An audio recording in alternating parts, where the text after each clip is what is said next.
Can I go, Lieutenant? Right. Yes, Prof. Thank you. Thank you. Thank you very much. I just want to confirm one thing, Rutendo. Is Alison also doing a write-up on this one? Because we need to have a write-up on it. Am I right? You are right, sir. Okay, good. Right, welcome everyone who's joined us on this WBS Leadership Dialogues, and I really appreciate you, particularly those that follow us on a regular basis. We're very passionate about discussing, engaging, and dialoguing about the major issues in our country. The WBS Leadership Dialogues is not about a place where we are complaining, blaming, especially what you see on TV. Some of these young analysts likes to criticize government and plan and criticize everybody around the sun without offering solutions. Here we are about solution seeking. An idea is that whatever we say here is about trying to move forward, how we can be able to resolve the challenges facing this nation, this continent, and the whole world, basically. And COVID has devastated the economies of the world, has devastated our country. And we've now, again, on a lockdown for this coming 2 weeks. And none of us could sit here and say we've not been affected or in some form or shape by COVID. And this tourism sector in particular has taken a massive blow. I know a lot of people who are in this sector. Martin Deakin, I personally invited him here. He's got a beautiful lodge, which is standing empty, and he's been making a lot of suggestions on how we can improve in terms of policies, in terms of ideas and initiatives to really kickstart the tourism industry. And the tourism industry, as we all know, is really a catalyst for growth. Doesn't need the huge capital investments, but it creates so much jobs. So the focus of this dialogue today is fostering tourism, COVID-19 recovery, and launching the sector on a sustainable growth trajectory. So the focus will be on growth. How can we sustainably grow? How can we be resilient throughout the COVID? I've stopped, by the way, using the word post-COVID, because if you think about it very carefully, there's nothing like post-COVID, because every pandemic that ever attacked this earth has never really gone away. We've just managed how to navigate our way through it. We can talk about HIV. It's still around. It's just that we have been able now to manage it either through medication or behavior. And the same with this one. We need to just make sure we get the vaccine rollout as fast and as quick as possible. And if you're here, I can't resist saying this, and you're over 60 and you're still hesitating because you believe on conspiracy theories, please stop that believing in that. Just go straight and be vaccinated as quickly as you can. And all of us, I would like to repeat this. We must mask again. We must social distance. We must make sure we wash our hands. As leadership, we need to repeat this message again and again and again. So today, Septi is leading this dialogue, and I've known Septi for many, many years. That's why I call him my first name. Sorry. My friend is Mr. Pukula. He's the founder of Caesar Tourism and Growth Network. But his passion for small business development has been there for the probably last 3 decades. Since I've known him as a young person, all of us growing in this country, and he's passionate about making a difference, especially in the sector of tourism. So, Septi, we're very proud to partnership with you as WBS, and already this partnership is bearing fruit by having this seminar and this dialogue, and I'm very confident that we will continue to have these kind of sessions going on, and this is the beginning. So on that note, I will hand over to you, Mr. Bugula. Thank you very much. Yeah, Prof, thank you so very much for those kind words of welcome. For me, coming back to WBS is coming back home. I did say that I spent 3 years of my life there. I'm still grumpy that you didn't give me a professorship. We were not there, but the ones who were there before you didn't give me a professorship. But I remember those days very fondly. That, in fact, is where my small business development career started.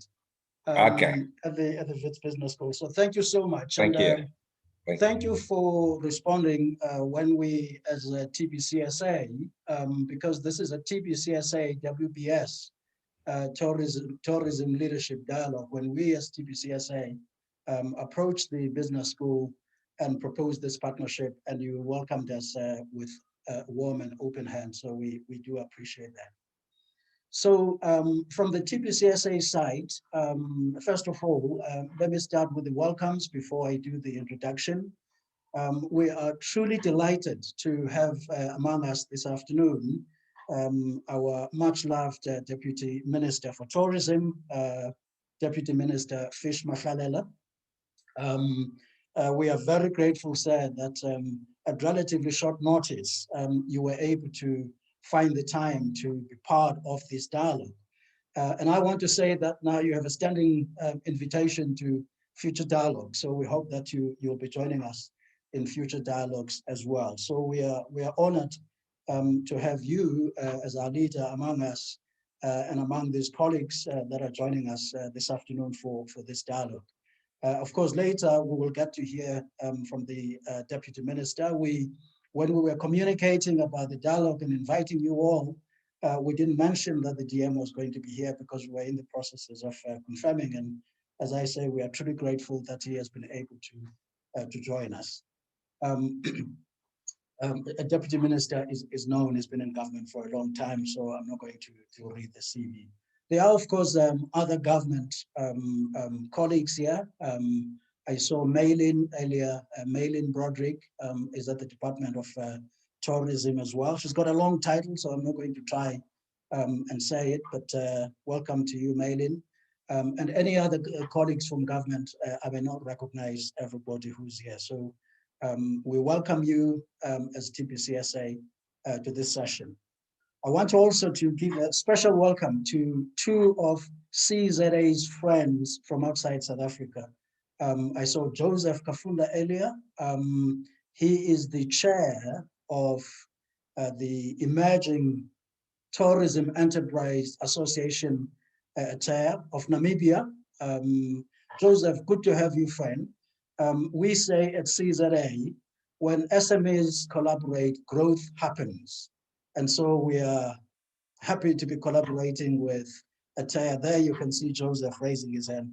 Good to have you, my friend. And then we have our friend also, Tsepiso. There is Tsepiso Mganga at the bottom. She's from City and Safari International in Botswana, our other friend and colleague as CZA across our borders. Of course, we send the invitations out wide. So if there are others from other countries that I have not recognized, please do apologize. Know that you are, very warmly welcome. So the reason we are doing this before I invite the DM just to say a few words is really because we want to drive conversations. There are key issues that we're conversing about in tourism. And we felt that, we don't want to be an echo chamber talking to ourselves all the time. And so that's the reason that we created this platform. And as I said earlier, we hope that, we'll be able to take on more topics. But I'm not going to go further because I'm going to do a more formal introduction of these dialogues from the TBCSA side. And before I do that, I'd like to now recognize and invite our Deputy Minister, just to say a few words briefly. Deputy Minister, over to you, please.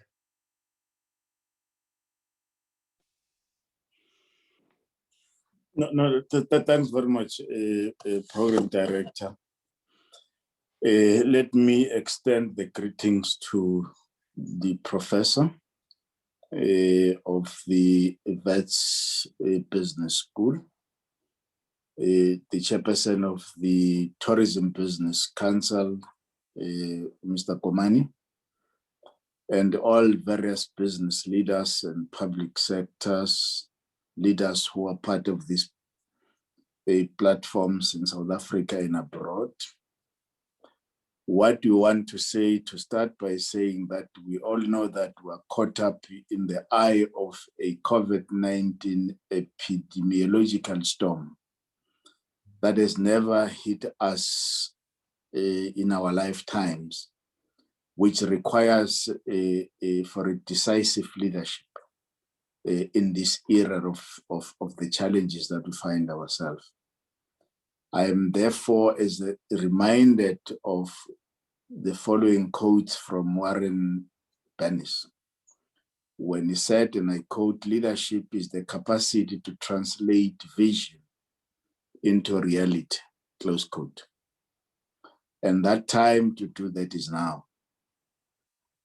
Allow me to greet you and thank you for this opportunity and space to engage in this highly esteemed audience of business leadership, scholars, and other participants in today's engagement.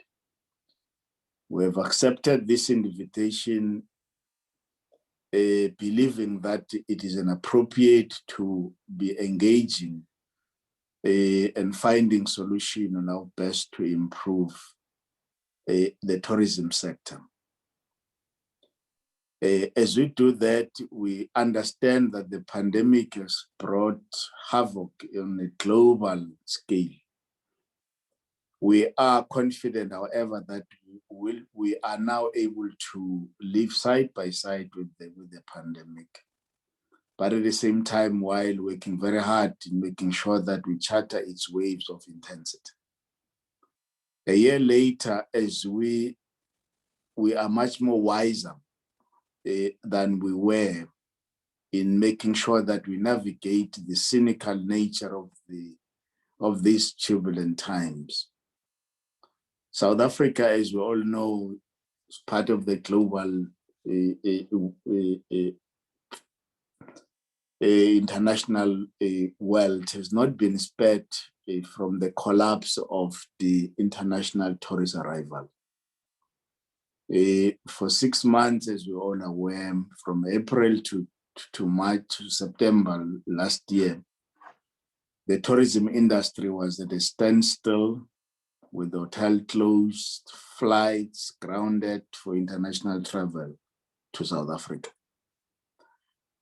Tourism, as the professor indicated, is a significant lever in economic machinery that drives the South African economy.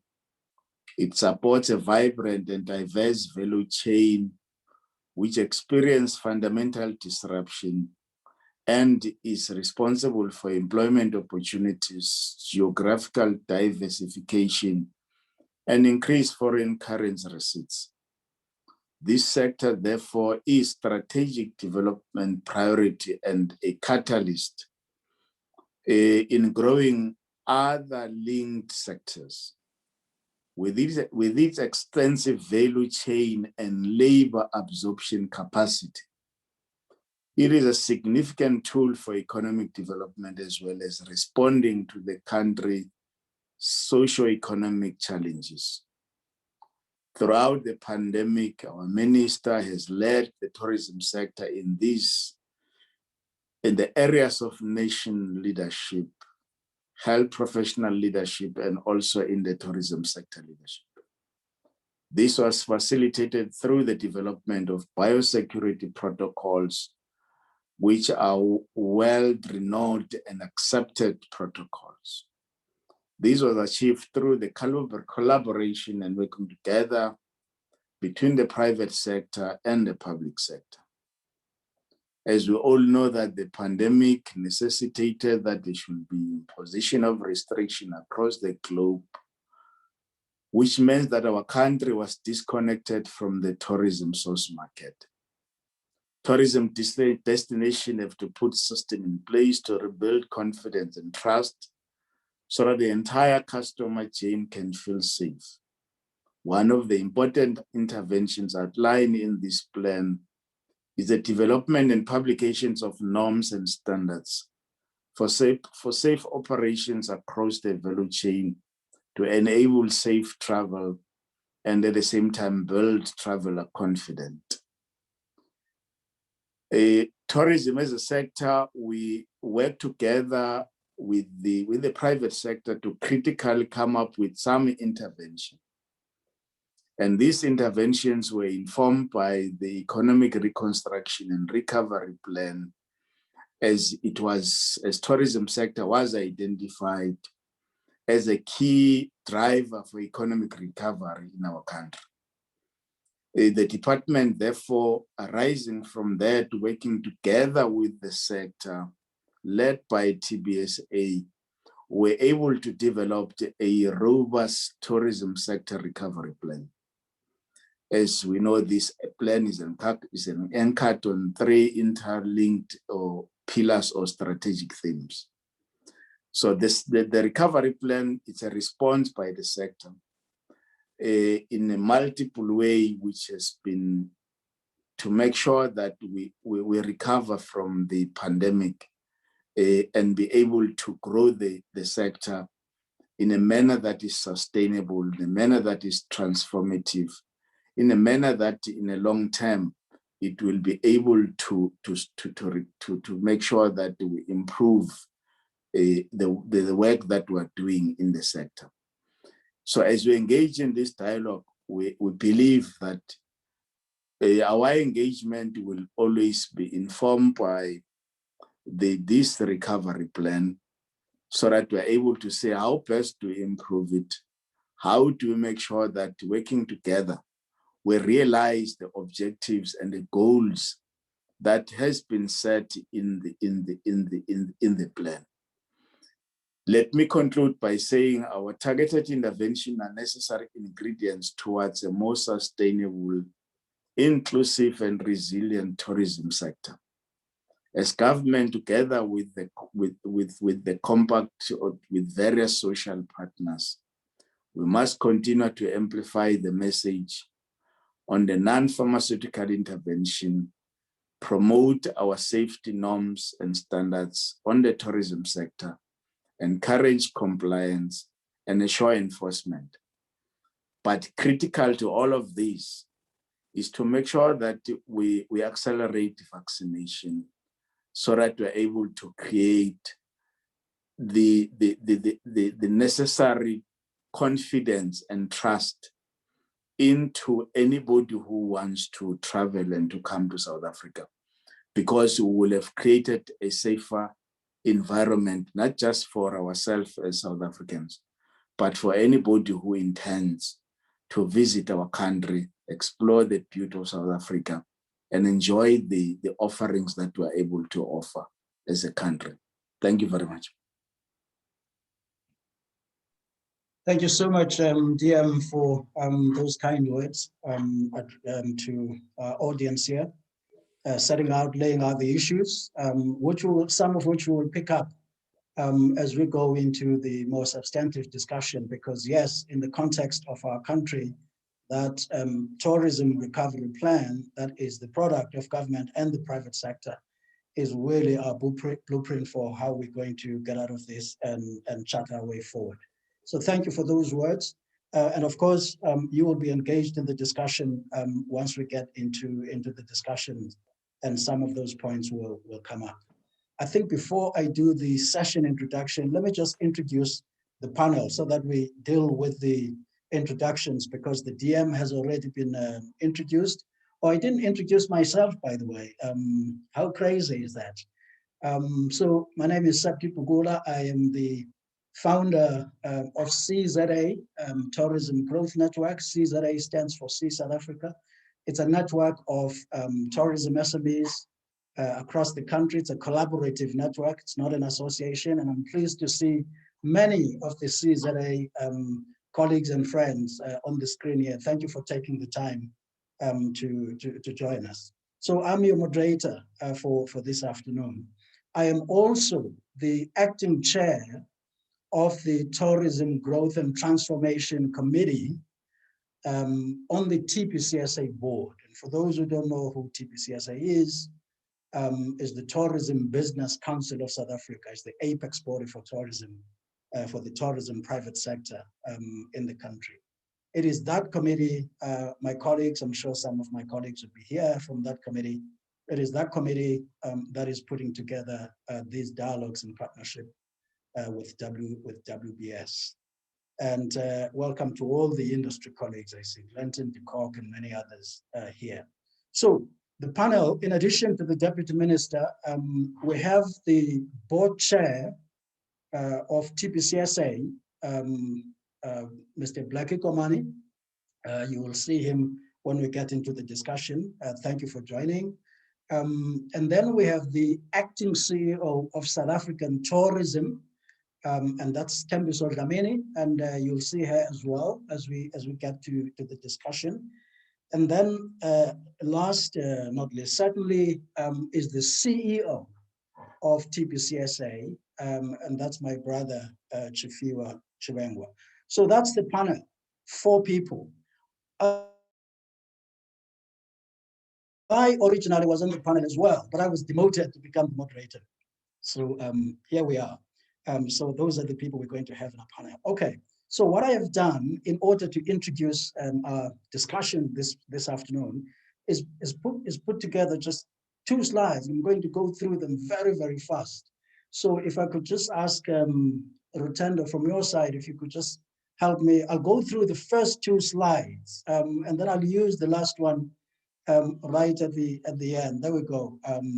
It's coming up. This is really just by way of setting the context. So as we said, today we are focusing on tourism growth. The other topics that we're going to be tackling in other sessions will be transformation and others that I will talk about later. So today we'll restrict ourselves to tourism growth. So I went and just took a quick look at how we were doing as a country in terms of, from the growth perspective before COVID-19 happened, right? And I got these figures from statistic. I don't know now why I didn't put the reference there, but it's an international company that produces these statistics. And as you can see that, from 2012, right up until 2019, South Africa was on a very steady upward trajectory in terms of growth in number of tourists. Of course, from the period, in fact, that's from the period, these figures, the statistics were up to 2018. So from 2019 to 2023, the source that I used, those were the projected figures, of course. But you can see that we were on a steady, we were not shooting the lights out, but we were on a steady upward trajectory as a country from 2012. And if we had followed that trajectory, if you follow the trend line that I've inserted there, you can see that, all the way past 2023, we would have still been climbing. And I know that our new minister, one of her performance areas was to, increase the number of international arrivals into the country. So it was a positive story before the beginning of 2020, with the onset of COVID-19, right? In terms of growth. So if we could do the second slide, please. And we're going to stop with this one and with this one, because the third one is my concluding slide. So the previous slide shows that, we were on an upward trajectory. This slide looks at South Africa's World Economic Forum Travel and Tourism Competitiveness Index rankings. And, I didn't go way back, the previous slide, I started in 2012. And this one, I just, started in 2011. So you can see the number in brackets, by the way, is the number of countries in that index. The first number is South Africa out of the number of countries in that index. So you can see that, for instance, in 2011, out of 139 countries, we were ranking 66, right? 2013, we improved two places. Out of 140 countries, we went to 64. And then 2015, I don't know, the people who were in tourism before me need to tell me what happened in 2015 that gave us such a positive jump. We went right up in the rankings to the number 48 slot out of 141 countries. And that was the best performance as far as I can see from the statistics for South Africa, from a competitiveness, a world competitiveness point of view.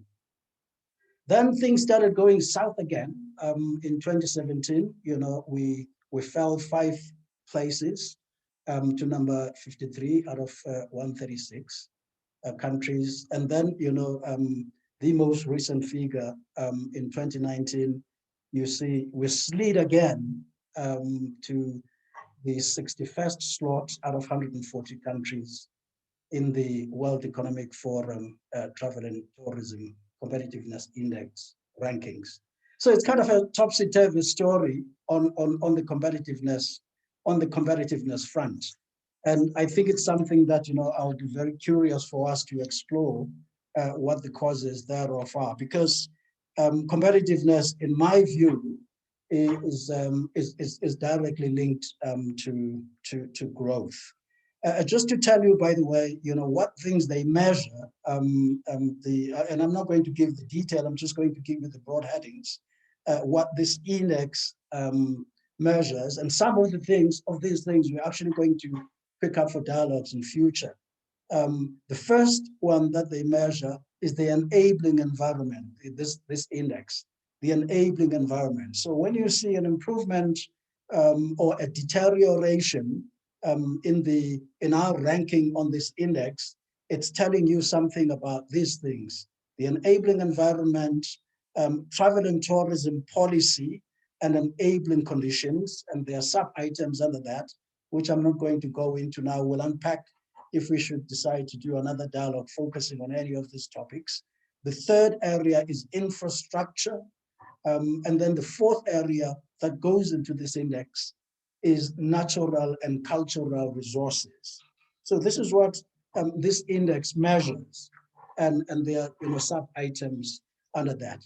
But there's our story. The first slide says, we're steadily climbing. We're not doing fantastically well. It's not a steep line, but it's definitely in a positive trajectory before COVID-19. And if we had maintained that, we would be talking about a pretty decent growth story, for the foreseeable future, if we follow that trend line. This slide says, even in terms of, travel and tourism, global competitiveness, we've kind of, moved in a tight range, between 48 and 66. Of course, at 66 and 64, it's not great, but we've been in a very tight range, and in some years, as I've indicated, done exceptionally well. So I thought I would just share those 2 slides for now, just to contextualize our conversation. I know it's crazy to be even talking about growth under the circumstances that we find ourselves in now. But of course, we know that, a time will come when the pandemic begins to subside, and through the rebuilding efforts that we embark on, that the Deputy Minister referred to, we will see a better day. And that's why we're having this conversation. So the question really is, that we want to ask ourselves is, where have we been? why did we do relatively as well as we did in the past? Because obviously we want to learn from, from that. Why at the same time do we seem to be, going up and down in the rankings, sometimes doing better and other times not doing as well? And then of course, we're going to talk about the impact of COVID-19 on our sector. And thereafter, we'll talk about the future as we see it. So at this point, I'd like to invite my panel. I'm going to ask the questions and then invite our four panelists to take them in turns. I'm going to ask that we keep our responses brief so that everybody has an opportunity to have their say and that we have time at the end to have a conversation with these friends that have joined us because we want to interact with them. So here's my first question, and I'm going to invite the panelists. And please, I'm not going to be picking people to say, you answer, please. I'll just ask the question and pick yourselves and answer. So I've presented what was the growth trajectory, as I could pick up from the statistics and performance in the country before COVID-19. So our first question was, what factors accounted for this reasonably positive, growth trajectory? But also, what factors accounted for this unevenness when it comes to our international competitiveness ratings, rankings by the World Economic Forum? So who wants to go first? Who is the brave one? Yeah, the Deputy Minister is the brave one. Thank you, sir. No, I was not pressing it for that purpose. Oh. But because you have already picked me up, I just want to make quickly a reflection. As you have indicated that we experience a growth trajectory until 2018. And then in 2019, we then went down by 2.3% growth, which was not a very good one. Just to indicate some of the reason why such performance happened or such decline took place is first and foremost that you know what happened in 2019. There was a lot of foreign national attacks, which some called the xenophobic attack and all other related matters, which portrayed South Africa in a very negative way. But you'll also recall that there was an issue in 2017 and then mid-2018 of the challenges of the water crisis in Cape Town, which had a huge negative impact into how the international markets look at us. And as you know, the market knows South Africa like a small country, which when one incident happened in a corner of South Africa, then is regarded as a problem for the whole country. That includes the issue of safety, which in some instances you had a incident of tourism hijacking and attacks, in which were then portrayed as a problem that is confronting the whole country and therefore not being safe to travel to South Africa. But there were also emerging market currencies that presented an opportunity for traveling, which in order to explore various destinations in the developed markets, which had a very strong advantage as compared to South Africa, which then presented a barrier for traveling communities from emerging markets like ourselves due to high rates of exchange rates and all other related matters. But the issue of connectivity as well created a huge problem in terms of travel from the international market to Africa in general and South Africa in particular. Thanks. Is that air connectivity? DM, when you say the issue of connectivity, you're talking about air connectivity? Yes, air connectivity. Yeah. Okay. Thank you, sir. Got it. Okay. Other panel colleagues, please. Any takers? Thank you, Program Director, for the question. I think the Deputy Minister has covered mostly the items that I would have highlighted in terms of what actually pushed, the declines that we saw. So as SA Tourism, annually we run what we call a brand tracker, and it runs, over three waves. One in February, the other one in June, July, and the other one in November. One of the top three key reasons for not visiting our destination, as we put it up on the brand tracker, the one thing is we shouldn't forget that we're a long-haul destination. So a lot of people are saying it takes too long to get there. That's the first thing. The second thing is around the issue of, and I'm not going to say affordability, but the cost of getting here. And then I think the DM has really covered the whole issue around the airlift connectivity. Because you know that if from a particular destination or from a particular source market, if we don't have multiple airlines flying into a country, monopoly happens. It means the issue of pricing now becomes an issue. So a lot of people, a lot of potential travelers, the first thing that they interact with when they want to visit a destination is, how do I get there? And if the first cost that I'm faced with is the airlift, I'm thinking, oh, it takes a lot, or it's very expensive for me to get to South Africa. That's the first.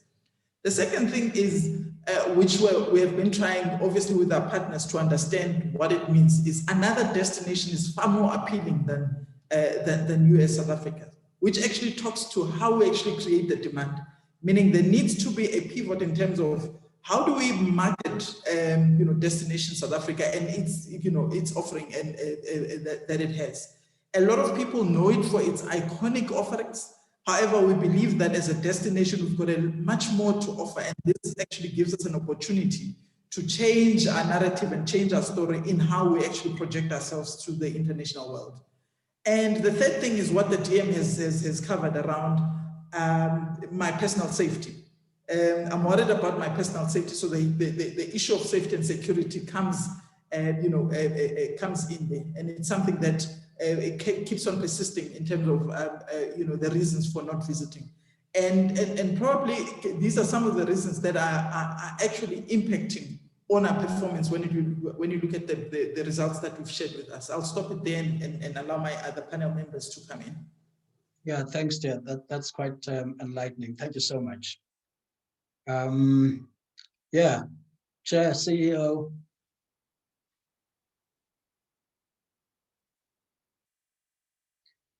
Okay, Chair, Lucky, please go. Oh, Chief, I see you're unmuting. Go ahead, my friend.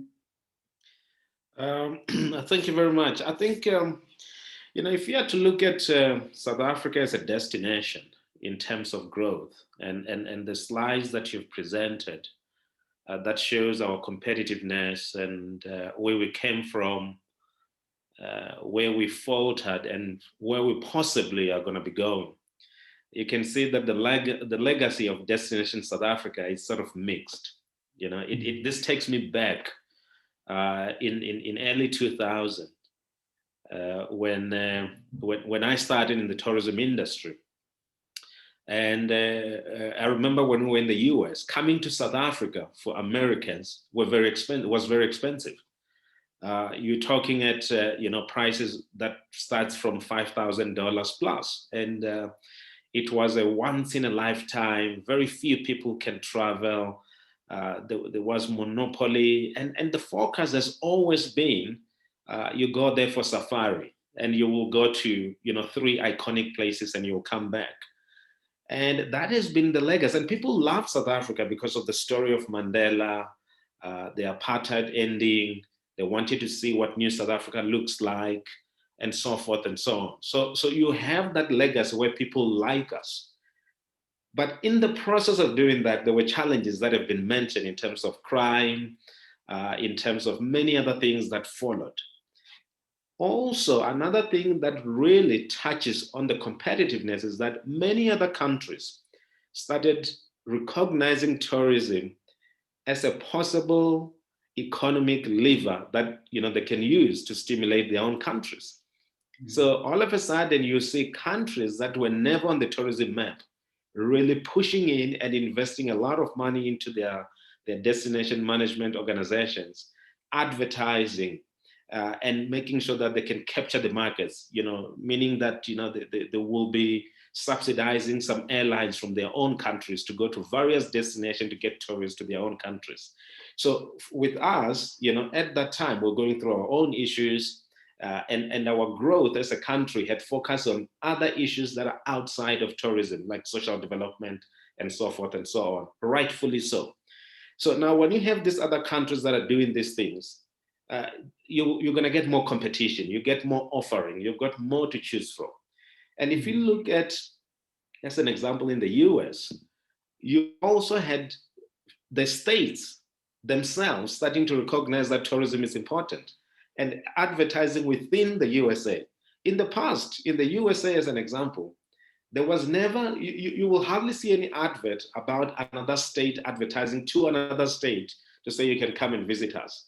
That started to grow and people started to have more options. And the competitiveness was therefore, touched. But for us, the positive things is that we always had a story to tell. We're a new country then. And as time goes, we're no longer a new country. We become the known country. And we also have other countries in Africa like Kenya, like Tanzania, like Rwanda, that have came up and that have presented similar type of offerings as we are presenting. And therefore that hinders our growth and it makes our competitiveness to be lesser than what it used to be. And if you look at tourism in Africa, if you look from equator coming down, you will see that most of us are offering the same things to the same tourist, and we're competing against each other. And therefore, it makes us a little bit not competitive. So the negative side is the crime doesn't help, the xenophobia doesn't help.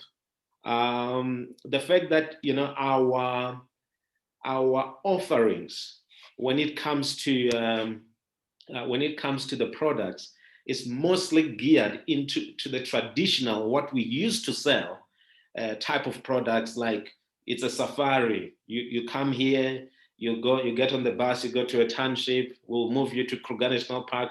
In fact, not Kruger National Park, the southern part of Kruger National Park.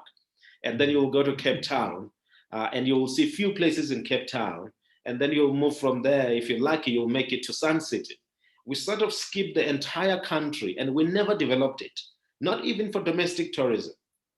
And now, it's only now in the past few years that we've started to look into that to say, how do we make sure that, we become competitive? So that's a little bit of negative from our side as tourism leaders, that, we never paid a lot of attention into the development part of tourism products and tourism entrepreneurs to ensure that they can enter this market and they can be successful in this market. I've always said that if you want to measure the growth in terms of the small businesses within tourism, look at how many small businesses we have grown from the end of apartheid, let's say from 1996 onward.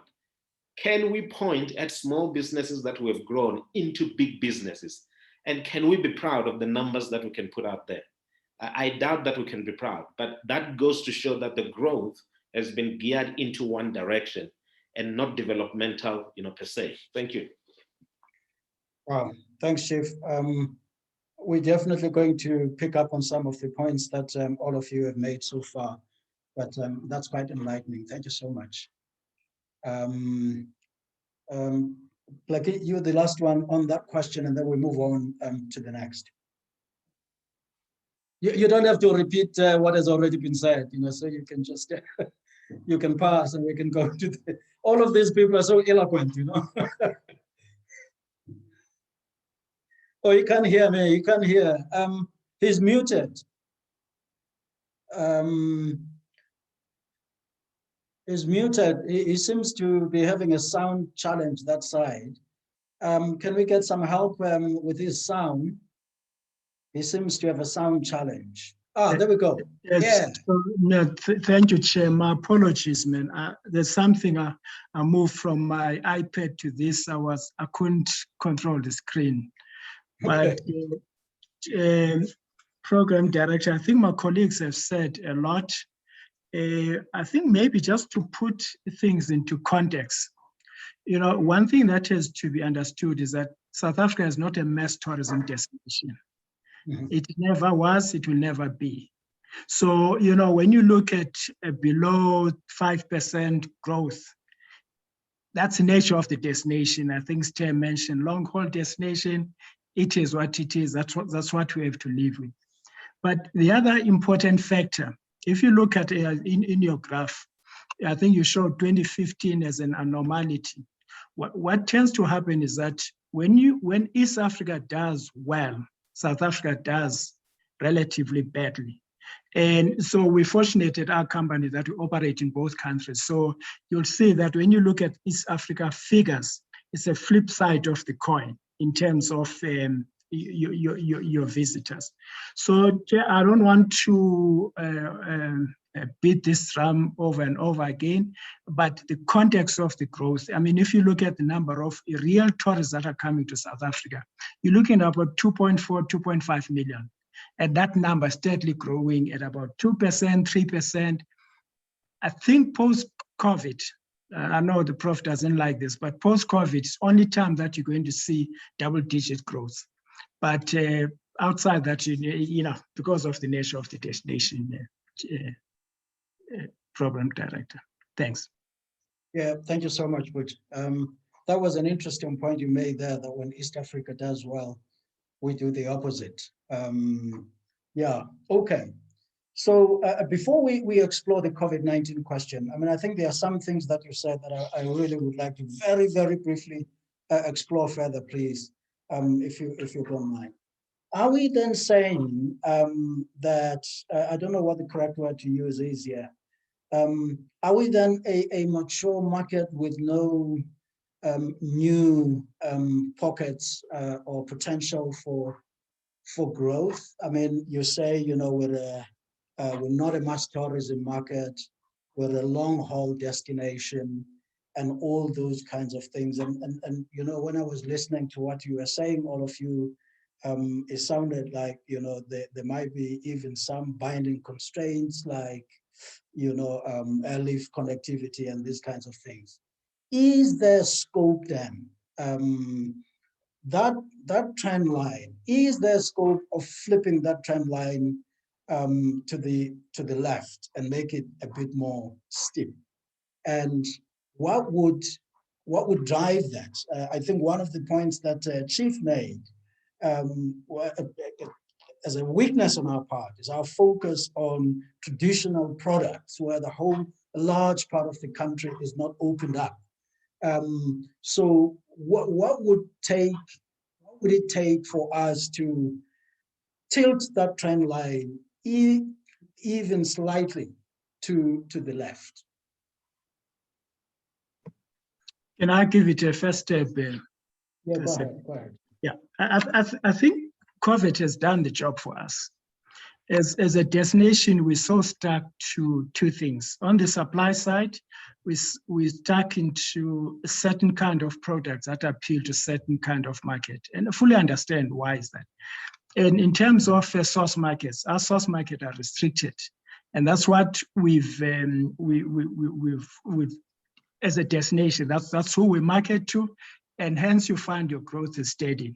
We've never done a good job of exploring other markets, probably because we don't have products that appeal to such markets, because we need to match the two. So, you know, with COVID has shaken us and make us understand and appreciate that depending on certain key source markets is not sustainable. And I'm sure somewhere in this conversation, we're going to talk about the emergency of domestic tourism, which triggers other questions. Are there other source markets that we've been ignoring that are much more resilient than our what we so-called core source markets? So I think COVID has given us a good wake-up call, Seth. Amazing. Thank you, Chair. Any other comments on that one before we move in? Because then we're going to move straight into COVID after that.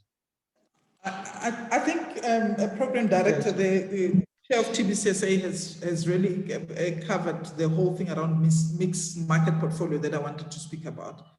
I mean, if you look at the demand side, you cannot put all your eggs in one basket. You need to have the so-called bread and butter markets.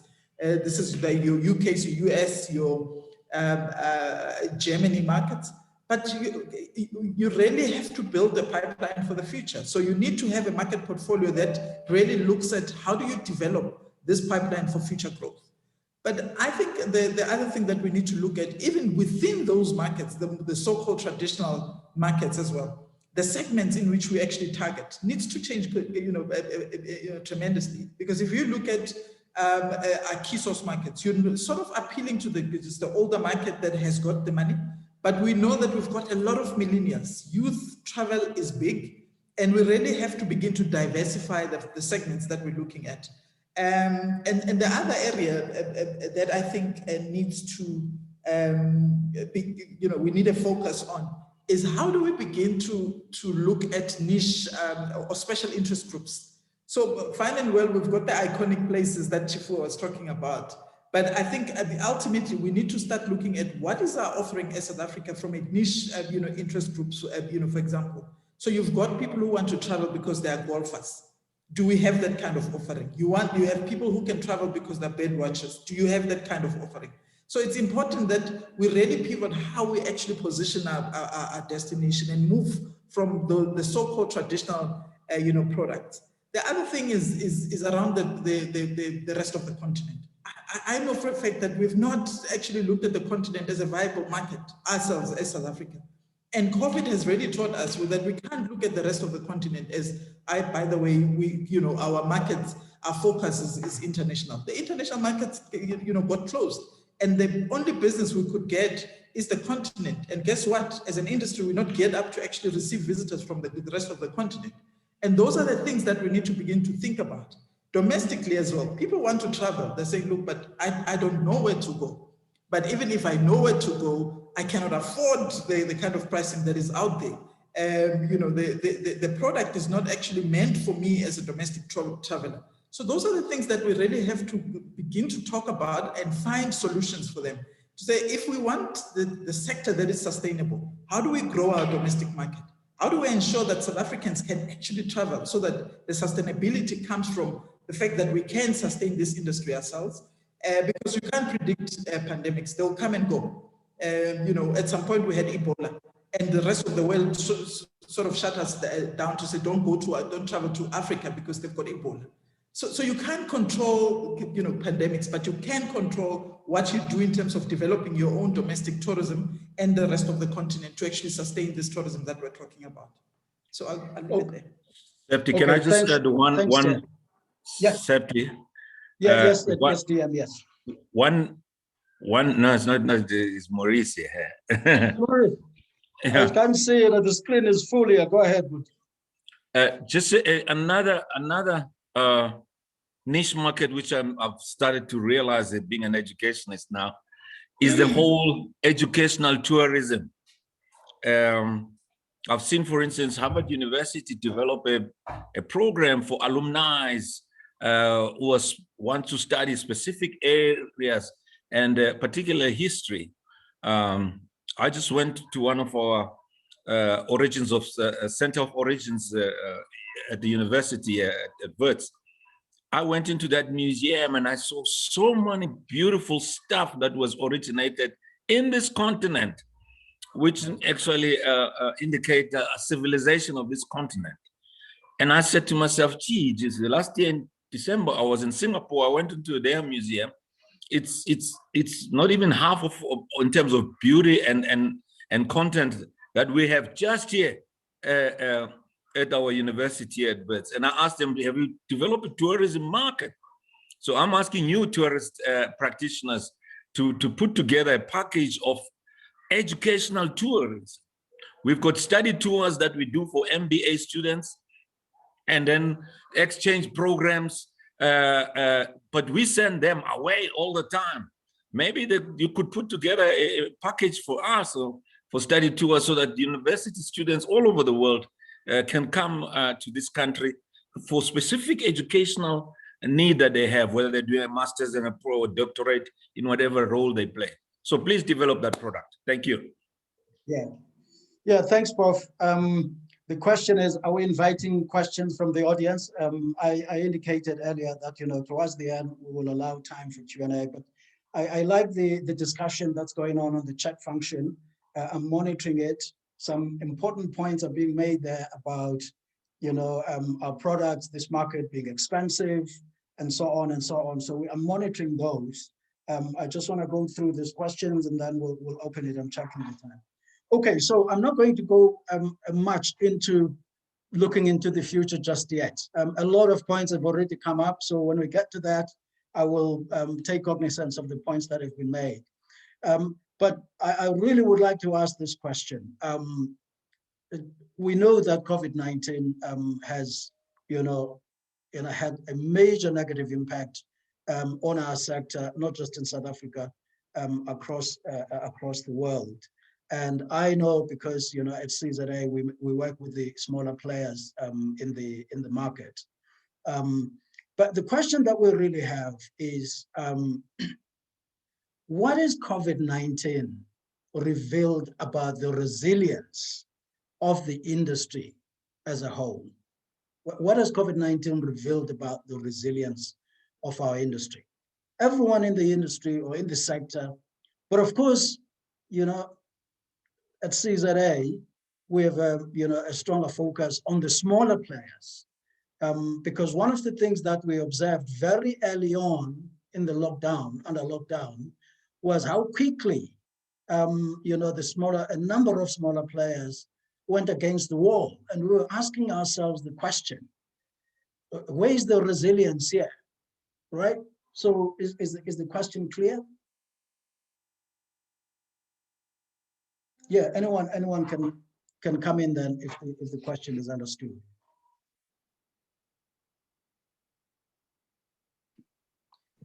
Thank you.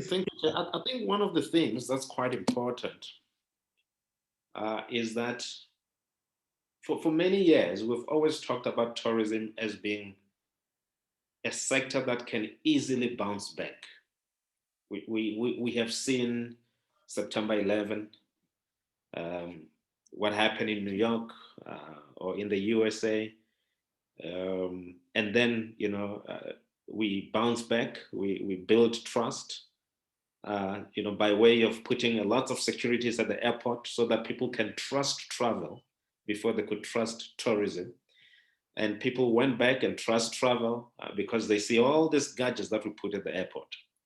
So we bounce back, we go on with the business of the day. We have seen many other shocks, diseases in Africa, the Ebolas, even though they were not here in South Africa, it does impact us. So we have seen many different things, including the financial situation in the US, or the global financial crisis, as some call it.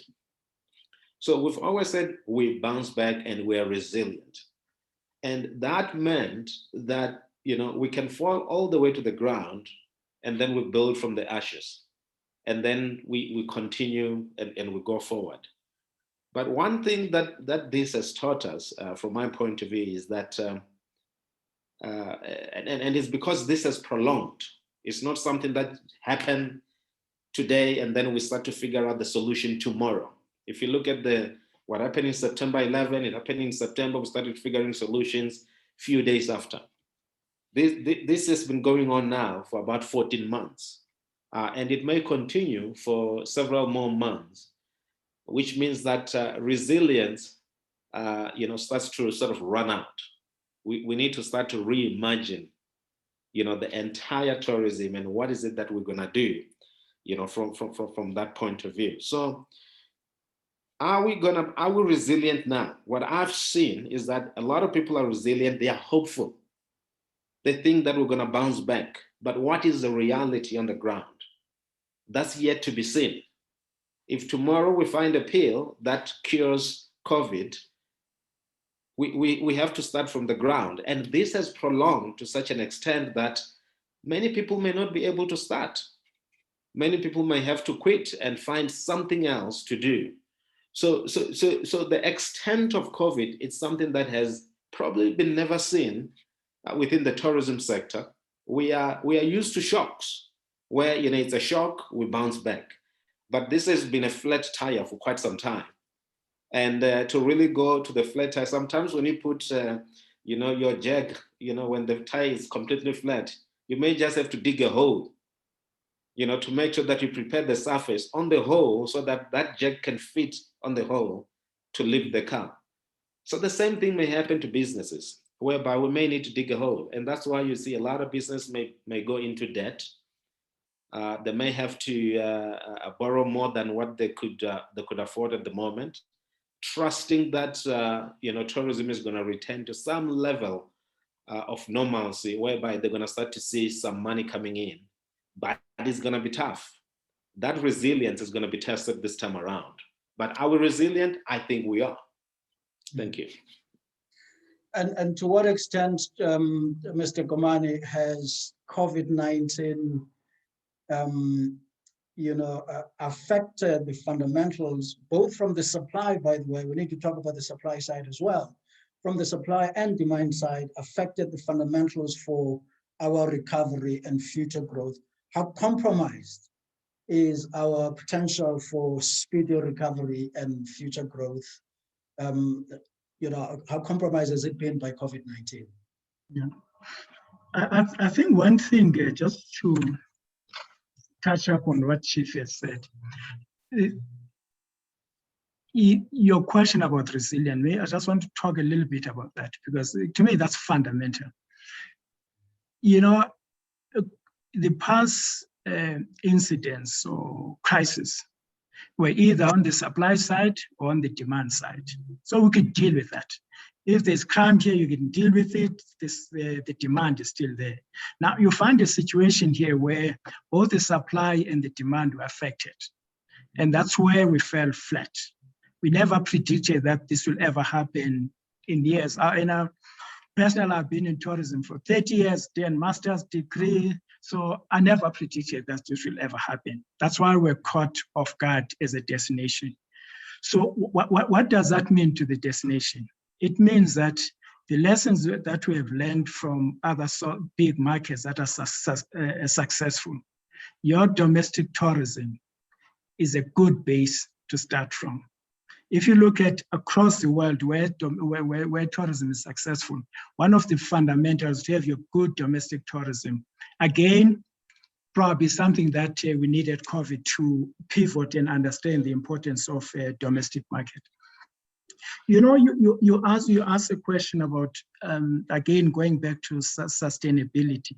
You know, one of the things that this has shown is that tourism is so interdependent on other government departments, the government relationships.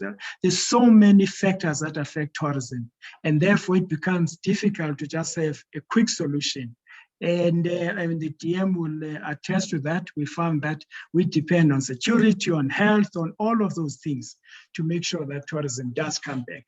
And to Chief's point, if it wasn't for the government intervention in terms of tests, you'll be seeing more blood on the floor in terms of companies going out of business. So in essence, what I'm saying is that we are vulnerable, but we're given a once in a lifetime chance to build a solid base from which to build the future of our tourism. Thanks, Chair. In fact, maybe at this point, let me just start bringing in some of the discussions that I'm seeing on the chat here, because I think they begin to take us to our fourth question that we wanted to explore. I'll just pick, you know, randomly as I read them. And here is one from Paul Force, which says, how do we create a culture of travel? In fact, let me just, you know, take a step back. Our next question, which I think this particular question by Paul Force begins to take us to, is what should then be done, and crucially, by who, to return the industry onto a positive and accelerated, hopefully accelerated growth path during and post-COVID. So that's our last question that we're going to explore here. And I think the question from Paul Force begins to talk to that to some degree. How do we create a culture of travel within the domestic market without making it seem too exclusive?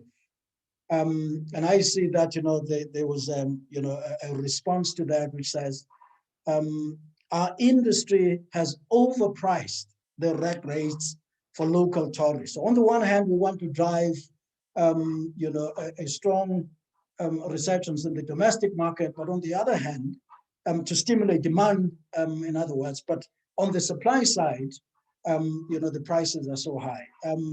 Is this a reality or is it a perception? Program Director, I'd like to just talk about, that, how do we create the culture of travel within the domestic space? I think the research that we've done tells us, or the insights tells us that access is an issue, whether it's access to information, access to, from a affordability point of view, and access in terms of understanding and having a feeling that, in fact, this country belongs to me. I can actually travel. Access to information begins to address who should do what. So as I say tourism, I'll give you just a quick story around the short-left campaign. A lot of people look at short-left campaign and say, no, but it's not working for me. It's not working for me because I don't think I'm your target audience. Yes, you're not the target audience because you're already an affluent traveler. We're trying to actually get South Africans and talk to South Africans in the language in which they understand. So if we do, for example, in partnership with private sector and say we're doing a deal-driven campaign, we're not going to be found in platforms which only, that are elitist in nature. We're going to look at platforms which are people actually seek information. And we're going to use languages that they actually understand. If it means that we've got to use colloquial language that people use in our townships, we're going to do that. Hence, there's a debate around whether short left as a vehicle is effective or not. So the issue around access to information and seeing myself, as a potential traveler is a big issue. So we've got to look at, so when we advertise our product, how do we advertise them? Do I, as Thembiso Dlamini, an ordinary citizen in South Africa, see myself in that advert? See myself in the way that the offering is being communicated? So it's a very important thing. How we communicate to the target audience is how it's going to change the culture.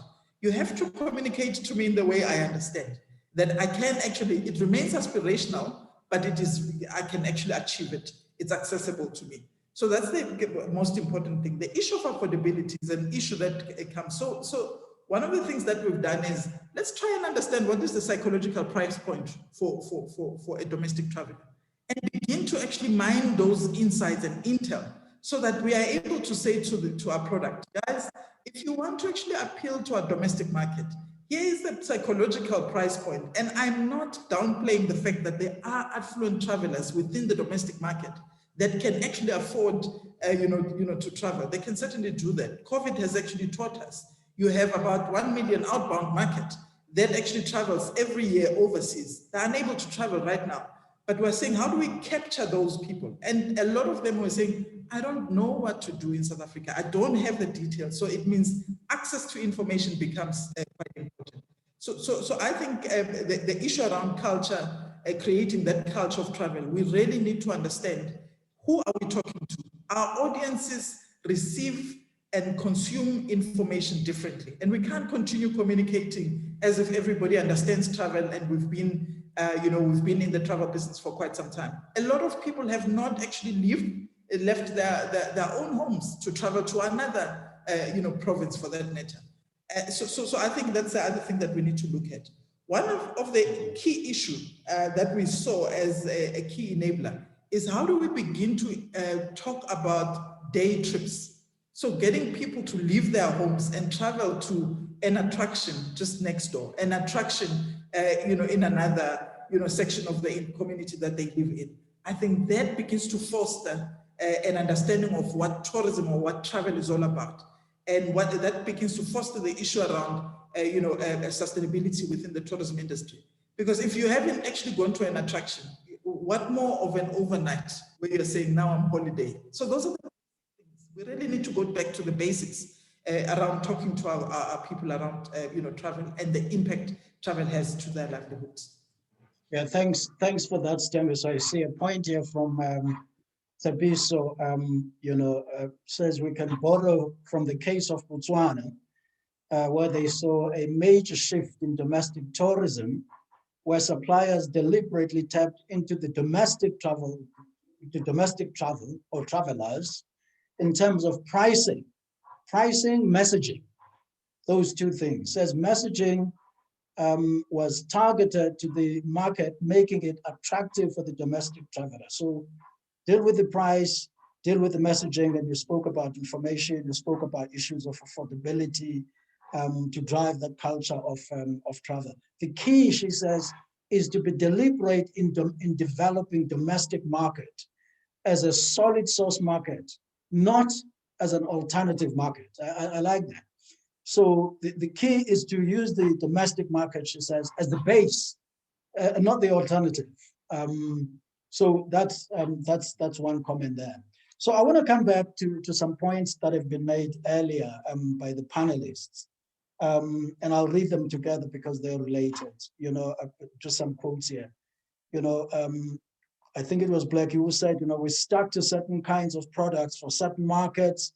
We have not explored our markets, what we in CZA, we call blue ocean marketing. And this is the thing that we whinge about all the time when it comes to SME development, that the focus has always been taking SMEs to the same events overseas, to the same countries, even if those have become, red ocean markets because the competition is so intense.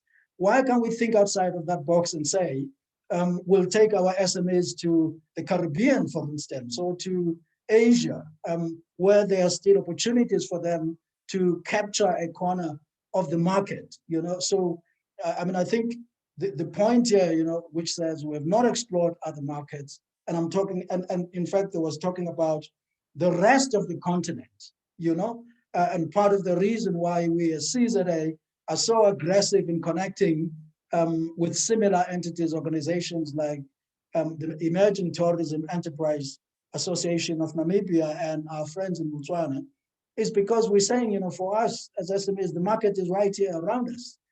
So I think the point about, tapping into the rest of the continent, these things, and Chief, earlier was talking about focusing on traditional markets. So what do we need to then do from the point of product development, new product development, tapping into new, relatively untapped markets, be it on the continent or outside the continent, but not in the markets that we've always focused on.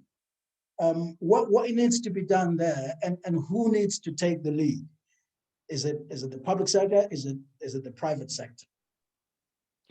And what needs to be done to drive the domestic market? And who takes the lead again? Yes, please. Well, one of the first things that we have to do is to talk about, I'm going to touch on a few things because I need to leave at 5:30 to do an interview. Number one, we spoke about the issue of price, and the price being a barrier for people to travel, people who are in certain LSM groups. Now, this goes back to how we have conceptualized tourism in South Africa. Those that aspire to travel, these are the people who have never traveled. They don't aspire to travel to my village in Venda. They don't aspire to go to Mabatu or to go to somewhere where it is not known. They aspire to go to the places that have been stuck in their minds for quite a number of years. When we grew up, we were told that you go to Sun City, and it's a fantastic product, and it's a place to go. You go to Cape Town. Even when we did school trips, we either went to Cape Town, you go to Durban. We never did a school trip to Bloemfontein. We passed through Bloemfontein and we see it from a distance. So the generation that's coming up, they've been doing school trips, but school trips goes to those iconic places, therefore following on the pattern of tourism that has been in existence for quite a number of years. And now, when we are older, when we want to travel domestically, we then look at the price, and then we look at the destination. So I want to go to Cape Town. I want to stay at the waterfront because that's an aspiration, but I don't want to pay the price. And this shows us that, somewhere, somehow, we have a mistrust on smaller accommodation. We have a mistrust on our bed and breakfast, our guest houses. We don't think of them because the price points are quite different to hotels, as an example. But we don't say, I'm going to Cape Town, I'm happy to stay in Guguletu, I'm happy to pay 400 or 500 rand. I can take a bus or whatever to go to the city. We want to stay where the input cost of running that establishment is high, and therefore the pricing is going to be high. So if you want to drive a BMW M3, you're going to pay the price of BMW M3. If you want to drive a BMW 316, you're going to pay the price of BMW 316. You want this car, that car, is it mobility? Is it lifestyle? Those are the type of things that we need to look at. So I do believe that our price range within our accommodation establishments is vast. You can start from as low as 500 or 300 to as high as 5,000-6,000 rands is the choice. But we have this aspiration, and the aspiration leads us to the places that are iconic, that we've been seeing as we grow up. It's stuck in our minds, and that's where we want to be. And that's where we believe that if we are to enjoy ourselves in Durban, we need to go and sit and stay at this particular place. It goes back to what I was saying, that our tourism is built on that platform, and it follows the same pattern even for domestic. Now, what can we do about it? We need to start liking the places that are closer to our own homes. Because if we don't go to those places closer to our own home, if I am here in Johannesburg or I'm in Limpopo and I don't like Limpopo, no one from Mpumalanga is going to go to Limpopo because I don't like it. I'm not popularizing it. Why should they go?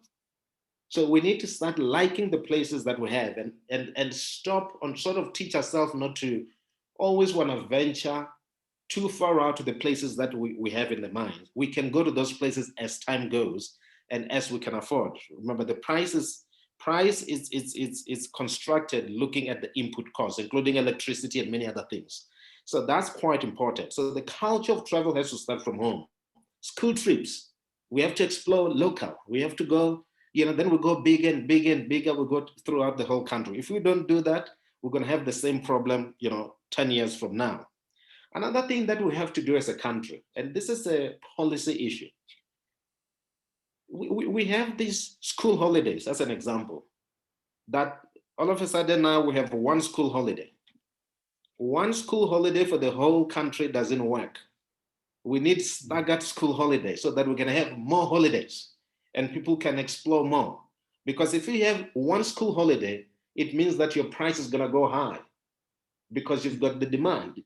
Everyone wants to book in and there's no availability and so forth and so on. But if we have a staggered school holiday, it will work out, and we should be able to get more people to travel throughout the country. The last part of it is that our holidays, as in the holidays that we have, 16th of June, 24 September, they're just everywhere.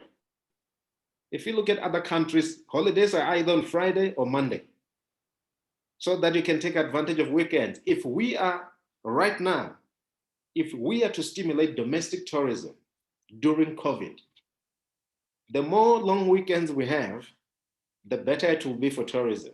So this whole thing of having a holiday on a Wednesday just doesn't work. Other countries like Costa Rica, as an example, as part of the post-COVID or to stimulate the industry, they've taken all the holidays. It's either it's on Friday or Monday, so that people can travel, can stimulate hospitality, and so forth and so on. So it's quite important that we look at those fundamentals, and we have those tough discussions, and we make those tough decisions, so that we can then drive domestic tourism. If we have a holiday on Wednesday, believe me, it is not better than a holiday on Friday. We all know if it's on Friday, we all are going somewhere, even if it's visiting our friends and relatives. So those are the type of things that we need to look at. And also, Steph spoken about the niche tourism, the medical tourism, and things like that. We've got to focus on that for our own SADC region and Africa. A lot of people go shopping, but they go shopping in Dubai, and they're traveling from Nigeria to Dubai, but they're not coming to Center or to Gateway Mall, or and I'm stereotyping now. I'm doing the same thing that I was talking about. I'm not mentioning the Mall of the North in Polokwane. I'm not mentioning any mall outside of the primary cities. So we've got to focus on secondary cities as well. Thank you. Thanks, Chief. Yeah, look, I mean, thank you. I mean, these are crucial points, and sure, you actually went into areas that had never even figured in my own mind. In terms of, for instance, one example, staggering school holidays. And it makes so much sense, and I'd never thought about it. It's a policy issue. It's a policy issue that falls outside of tourism. But if we think about tourism in an all-encompassing way, we need to, see that these things are actually interrelated, and have an impact on tourism. I've done a lot of webinars. I've never seen a group as active as this one, and this is absolutely wonderful. And I hope that these points that are being made, they are going to be kept up by our friends at WBS, because I think there's just a wealth of information that I'm seeing here. And just to pick on some, from faith, raising the issue about collaborating with banks and crowd pullers, places where people congregate, to advertise products such as e-bucks and that kind of stuff. Have we ever thought about bringing those kinds of people into some kind of partnership in terms of promoting? We at CZA have come up with with an initiative that we call Tourism Mall before COVID-19 happened. And essentially what we wanted to do under Tourism Mall was to do promotions and activations in shopping malls, where you have a lot of domestic people going and shopping, and you go and catch them there and you promote tourism to them.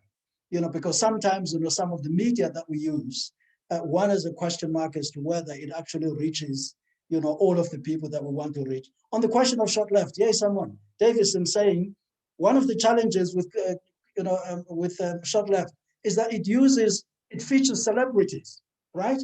And he says, this alone from our research portrays travel as elitist. We need mass authentic voices like what we have started doing.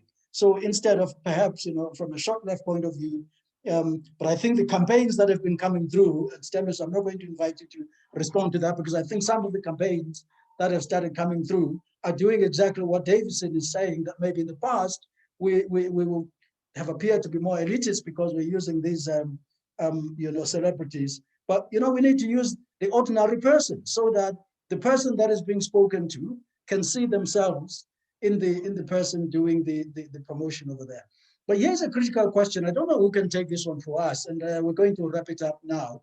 There's just so much going on. I mean, my screen is just so full of messages. One person or two persons actually are raising the issue about skills development, especially for young people. The need to review the skills curriculum, some unhappiness with CAT-CETA for our friends who are outside South Africa. That's a government skills training entity. We have a number of them. For our sector, tourism, and other things, by the way, put under this one thing. It's called CAT-CETA. I forget the full name. It's a long name. So there are some people who say, haven't we created another problem from a skills development point of view by bundling so many things under CAT-CETA, when previously it was theater, which was focusing on tourism? Shouldn't we go back into a dedicated CETA Sector Education and Training Authority for Tourism. Can we just talk a little bit about this aspect of skills development? Because I think that's one that's coming up here on the chat as well. Yeah, if I may, I'll touch on that, on the need for skills development, but I just want to touch on two things which are bothering me. And the one that you mentioned about short-left not being successful. And one of the reasons why short-left probably fell short is exactly the point that you're making. Not all of us are size ones. So you want to make sure that you don't make me feel uncomfortable, because I'm not that size one. I can't go to that place. You know, the area that has done well in changing the culture of tourism is a cruise line. I took a cruise line in March last year. When you go there, you see retired teachers, you see retired cops, you see Obufani, but because everyone feels welcome. They don't feel like, oh gosh, I don't fit in here, so the culture is not right. And that goes to training. You know, when you show up in a destination, you want to feel welcome. And that's part of the training that I sometimes feel it's missing. I mean, when Sandparks came up with something called Stockfell, you know, when I go there, I can relate to that. And I think that's part of the training. On the skills development safety, one of the fundamental mind shift that needs to happen is that tourism needs to be seen as a career, not as an afterthought. And what you see now, when I can't get into science, economics, and in law, I default into tourism. That's the mindset that needs to be changed. So maybe that needs to start at a high school level, that tourism is a career. Because to try and change it up there, it's not going to work. But you must never forget, tourism is a bragging right. I hear what Chief is saying.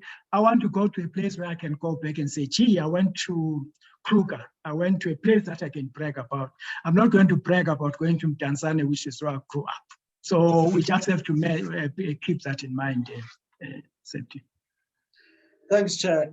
Listen, I know we can keep, I've never seen such an active group of people on a webinar, and I mean it, seriously.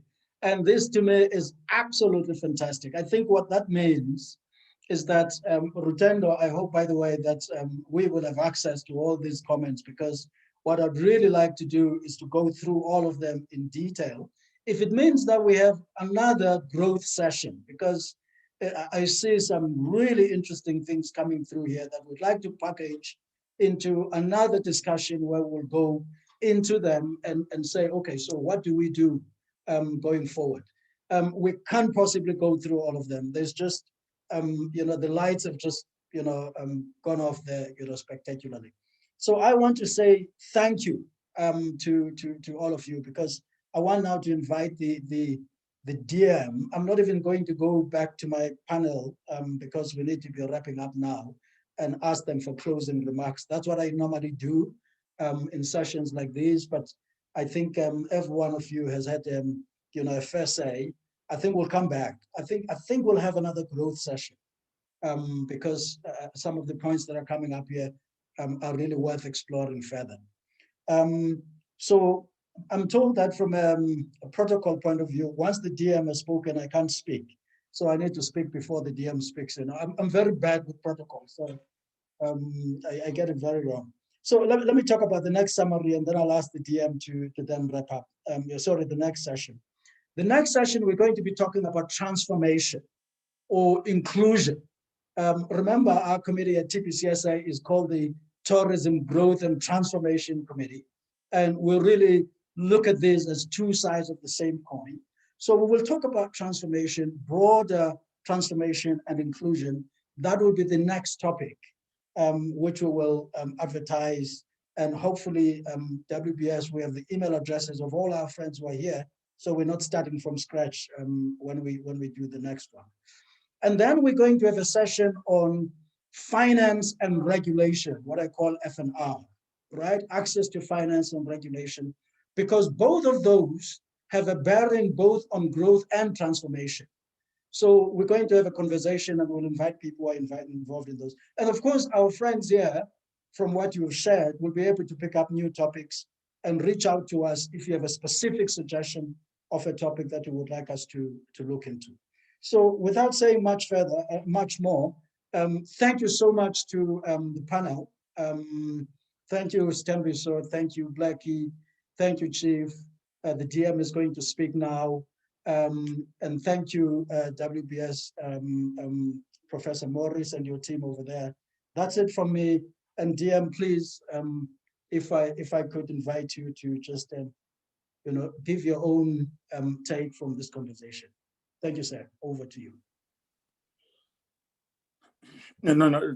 Thanks very much. Let me begin by firstly thanking you, moderator, for driving these very provocative discussions, and thank the panelists for making such decisive and incisive input on how best should we grow the tourism sector.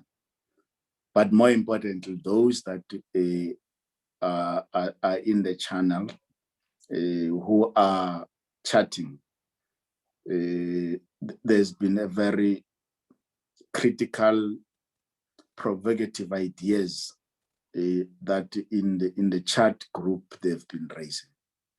And as you've indicated, we hope and believe that those will be consolidated into a proper analysis, so that we're able to say how best do we use some of those ideas to be able, therefore, to create a resilience, a tourism sector that we want to see going forward. How do we work together to make sure that the tourism sector recovered and becomes much more stronger and much more better than it was before COVID-19? Where there are issues that needs a special focus and attention, especially on our part as government. The issue of skills development, for example, is being raised. It's a very critical area. There is some work that is being done, working together with the various institutions, higher institutions, universities, in terms of how we best to make sure that we create courses that are relevant to the current challenges and that is required by the sector. As you know, there has been a challenge at the primary level, at the high school level, where tourism has been used as an additional subject, with the intention of people making to add their marks so that they are able to achieve a diploma or a degree, but not necessarily as the key subject for measuring what they want to do in future. We have been, as a department, having this program called the National Expo, where we're engaging various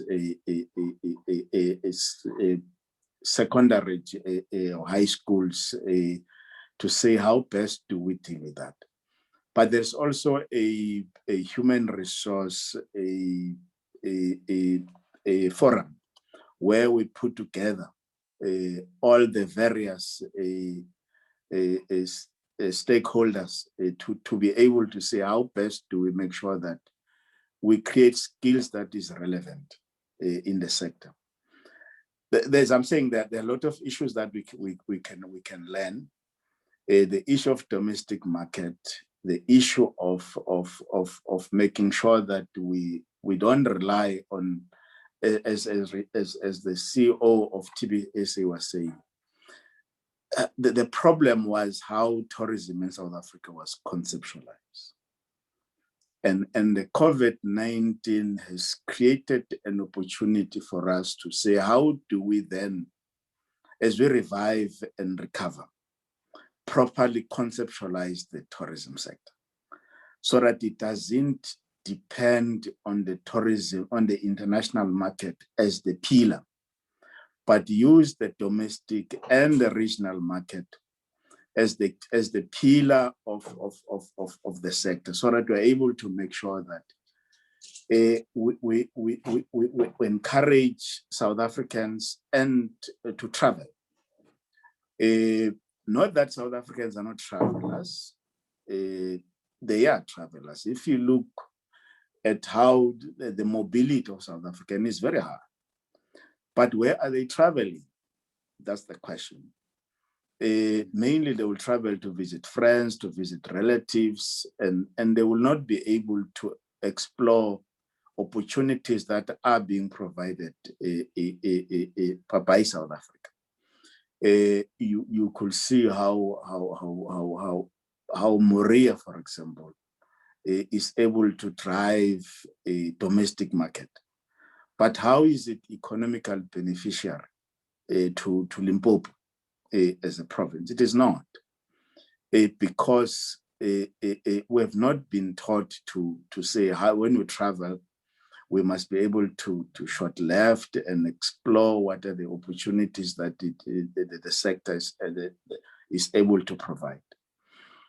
So that culture of traveling with the intention of exploring South Africa, it's a matter that we need to say how best to change that approach. And then the issue of creating resource markets, firstly for domestic market, and encourage people, as the CEO was saying, to travel local first. You will be shocked that people in their own provinces, they don't know their own province. They only know what is in their townships, in their villages. Beyond that, they don't have that information. And tourism has always been viewed as something that is for foreigners. I've been engaging with people in the townships, in the rural areas. They said, no. This thing of tourism belongs to foreign people. It's people who must travel to South Africa, not South Africans traveling within South Africa themselves. That's how they view as traveling. And it's a mindset that we need to change, starting at an early stage in terms of encouraging children to travel at a school level as well. When we grew up, we were only exposed to travel to, in Mpumalanga, for example, we'll travel to Manyeleti. That's what we knew. Beyond Manyeleti, there's nothing. Even at some point, we didn't know that Table Mountain is in South Africa. We thought Table Mountain is somewhere in Europe or somewhere, because that's how the information was being communicated.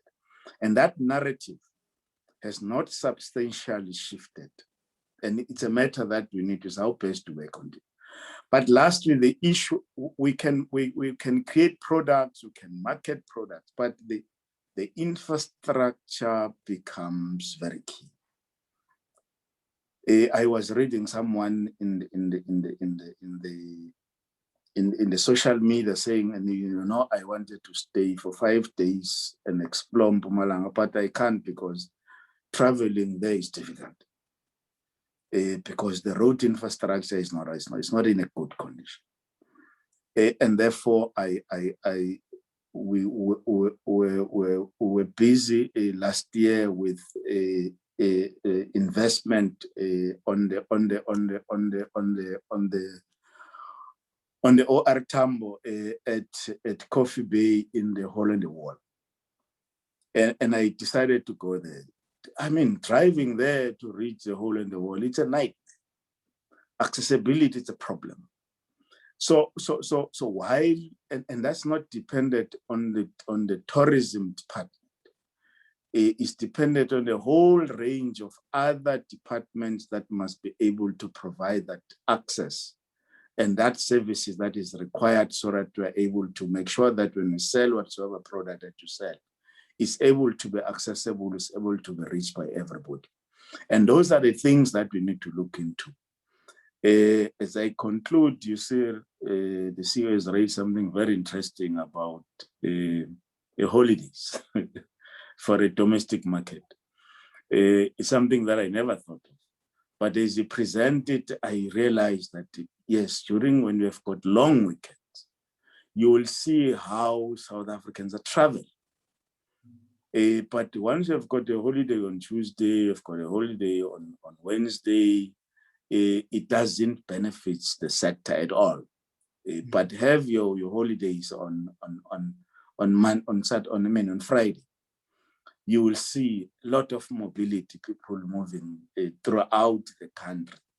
It's a matter that needs to be explored. How best can we work with government to look into how can that be realized and be practicalized.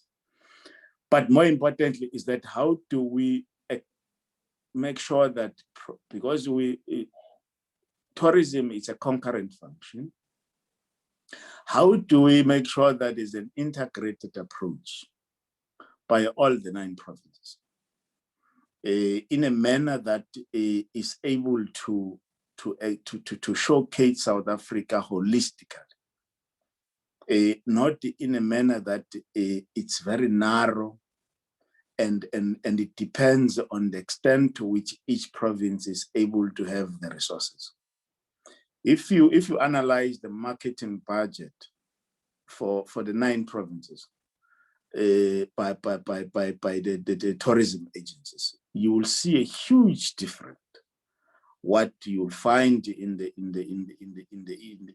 Western Cape, what you'll find in KZN, what you'll find in Northern Cape, the huge difference, and therefore marketing by most of the provinces has never been a priority. Some of the agencies doesn't have money, budget for marketing, and therefore it becomes a problem.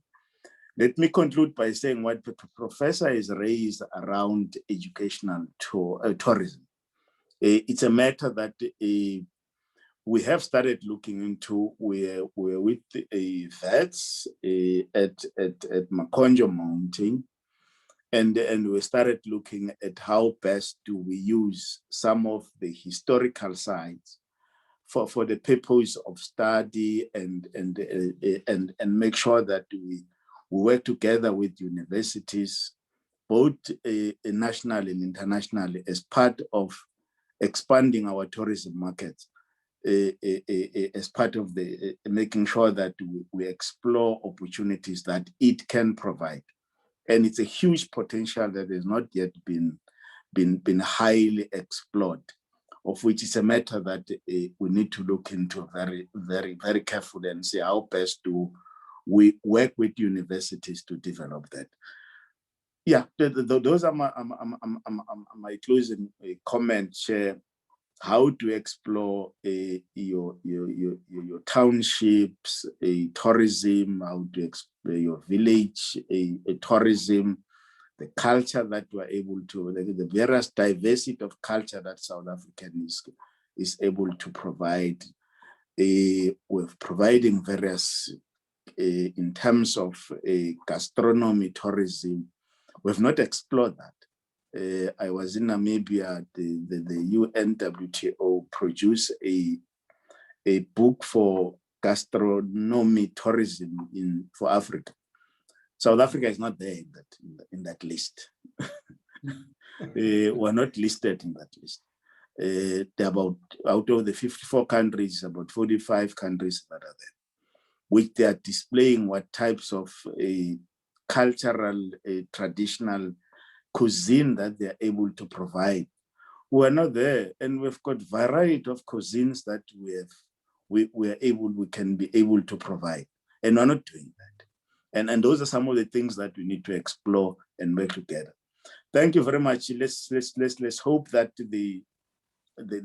all the inputs that has been provided will be able to be consolidated into one document, which will then enable us to sit down, analyze them, and say how best do we integrate them into this recovery sector plan that we're implementing as government, so that we're able to make sure that going forward, we create this resilience that the sector needs in order for it to sustain itself. Thank you very much. Thank you, DM, also for staying, until the end of the session and for those remarks. And I think the undertaking that we can make, certainly as the TBCSA Tourism Growth and Transformation Committee, I see some of my colleagues here, I see Rosemary from Staden, is that we'd really like to capture, of course, working with the WBS, capture all the inputs that have been given by all these people, really useful inputs, and see if we can produce something that can be, useful in terms of planning the way forward. So thank you, DM, and I hope you're going to stay with us as we go through this series of dialogues, because we do need your leadership here. I may be sinning. If I'm sinning, please forgive me. It is un-African to get into someone's house and have the last word. And this house is WBS, so the last word cannot come from us. It has to come from WBS. So if Professor Radebe is still here, I would like to give him just 1 minute, please, to send us off all these wonderful people that have stayed with us all this time. So Professor Radebe, if I'm sinning in terms of protocol, I'm sure my sin will be forgiven. Thank you very much. Thank you very much, Septi. Thank you very much, DM. We truly appreciate your presence here, and it's always work with our government to improve the challenges that we face and solve them. Your presence is highly appreciated. So let's all go home now safely. Make sure that you don't miss the curfew. Stay safe and stay healthy, and God bless you. Thank you very much. Yeah. Thanks, everyone. Go well. Thank you so much for your inputs. Thank you very much, Prof. Thank you very much, moderator. Thank you, sir.